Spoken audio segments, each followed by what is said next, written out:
We've been a leader in banking for more than 100 years. You'll find us here, at home, on your phone, and everywhere you go. Renaissance Bank. Understanding you.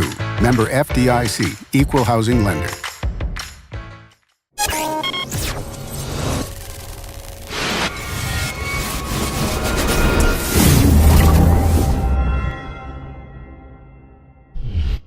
Sponsored by Renaissance Bank. Good morning and welcome to Daily Journal Newsbreak for Tuesday, January 9th. I'm your host, Chris Kiefer, and we're going to talk about the top news and sports stories from Northeast Mississippi. But first, let's start with your weather forecast. Today calls for partly cloudy skies and warmer temperatures. The high is 55, the low is 51, just a 20% chance of rain. Looking ahead at your 3-day outlook, remains warm, but there's also a lot of rain in the forecast. Wednesday, rain with a high of 63 and a low of 56, that's a 50% chance of rain. More rain on Thursday, that's an 80% chance of rain with a high of 66 and a low of 50. Friday, rain again, that's an 80% chance. The high is 53 with the low dipping back down to 28. Let's take a look now at today's top headlines. A report released Monday said many Mississippi law enforcement agencies allow body-worn cameras to be used in ways that undercut accountability and transparency.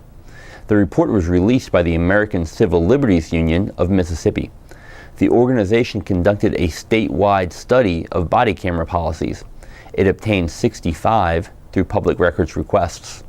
The ACLU of Mississippi is recommending that the state legislature enact a model body camera policy into state law. This law would not require any given agency to deploy body cameras. Instead, it would enforce uniform policies among those that do. The Tupelo Police Department equipped officers with body cameras last March. While Tupelo's body camera policy falls short of ACLU recommendations in some respects, it leads the state in other areas. For example, Tupelo is the only law enforcement agency in the state that forbids officers from viewing all body camera footage from an incident before filing a written report. Mississippi University for Women President Jim Borsig plans to step down from his post as the university's leader in June after 6 years at its helm. The 61-year-old Borsig announced his decision on Monday. He did so at an on-campus meeting and in his January letter to the university. Although he did not elaborate on his reasons for stepping down, Borsig said he is healthy, in good spirits, and looking forward to what comes next. Borsig said he plans to refocus his life and career in new ways of service. He will continue his work with Columbus-based nonprofit Global Connections. Borsig was named president of MUW in 2011. Before that, he was the Associate Commissioner of External Relations and Public Policy for the Institutions of Higher Learning. The school's enrollment has grown under Borsig's leadership. Also, intercollegiate athletics were reintroduced and the university's library was renovated. His last official day with the university will be June 30th. A second Pontotoc County grand jury has decided not to indict the driver who struck and killed a 7-year-old North Pontotoc student in October 2016. Amaya Braxton was hit by an SUV driven by Karen Michelle Carpenter of Saltillo on October 4th, 2016.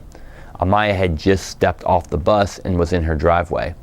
Carpenter was following the school bus on Highway 9 and failed to stop when the bus stopped. She swerved to the right into a ditch and struck the child. In September 2017, a grand jury listened to the evidence but did not return an indictment. On Monday morning, District Attorney John Weddle said a second grand jury was presented with evidence last week, but again opted not to indict Carpenter. Weddle said the grand jury was informed of both the state's manslaughter law and of Nathan's law, which deals with injuries incurred by passing a stopped school bus. However, Braxton's parents, Charles and Andrea Braxton, said they are still looking into other options to pursue criminal charges against Carpenter. And in sports, high school hoops rivals will square off this week in several county tournaments.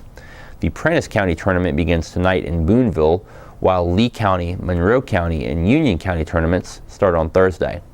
All of them conclude with championships on Saturday. The Prentiss County tournament features 4 Daily Journal ranked teams.